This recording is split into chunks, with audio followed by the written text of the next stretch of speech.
The second witness has taken the stand at the Nkabinde Inquiry today. An emotional advocate, Moipone Noko, has revealed that she was pushed out of her office and forced to retire. She likened her position at the time to that of advocate Andrew Chauke. Noko is testifying at the inquiry into Chauke's fitness to hold office as the South Gauteng Director of Public Prosecutions. Nqobile Madlala is tracking the story, joins us now. Nqobile, good afternoon to you. What happened in this commission today? Good afternoon, Stephen. We watch Advocate Nugo as she cries on the witness stand. She says it was a very difficult time for her to write that letter that she wrote to her colleagues, explaining the decisions that she had taken during her term in office before resigning. She says she had gotten to a point where she was emotionally distraught and it was so difficult for her, and she had decided it was better to rather resign. Now, we know that at some point in 2020, November specifically, that's when Advocate Shamila Batoy had sent a letter to the president to institute an inquiry into Advocate Nugo. Basically, pending inquiry, then we would have known whether or not she had acted accordingly during her term in office. So she started there saying that because of what was taking place, it was very difficult. And this is why her position herself is much like of Advocate Chauke, who is currently facing that inquiry himself. Now, she is the second witness, and we're traveling back to the decisions that were made at that time. And the question really is whether or not Advocate Chauke did speak or did work accordingly to his jurisdiction. According to what we have heard also from the advocate, is that she has basically explained that she was called into a meeting by the acting NDPP at the time, and she was let known of what was taking place with regards to the investigations into the racketeering charge with regards to the Boyson's matter and the Cato Manor unit. She says that she did in fact write a certain letter so that they could continue with the racketeering charge.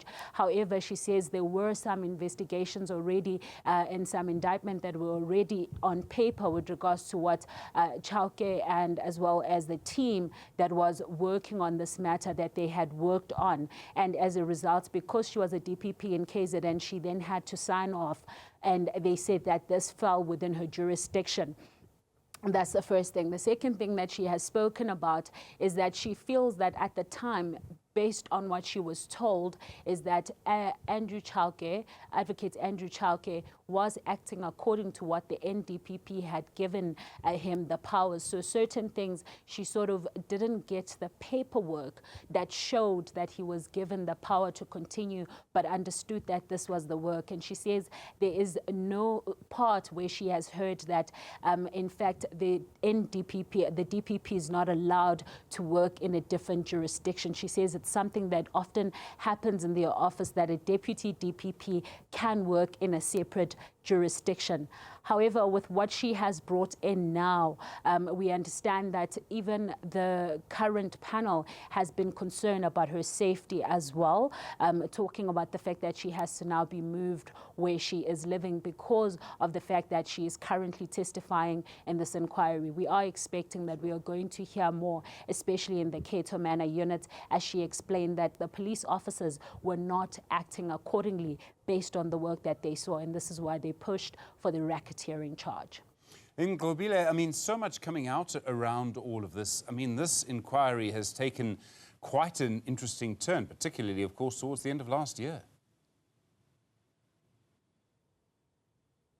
Yes, indeed. In fact, if you remember how Advocate Shamila Batoy walked out of the inquiry, specifically saying that she required legal assistance, we had also seen that much of where I'm standing, the evidence leaders that sit here, were not ready with regards to the witnesses for them to go to the stand. They had relied that the testimony by Advocate Shamila Batoy will keep them going whilst they're having these conversations. Now we are seeing Advocate Nugo, who initially we were told did not not want to stand and actually give that account on her own accord. However, we later understood that she said she is more in line with what had taken place with regards to Chauke, and this is why she didn't want to continue with the evidence leader, but rather wanted to be with the defense. Now, we are expecting that there are more witnesses that will come in, some of them even including General Mkhwanazi. We know that they had reached out also to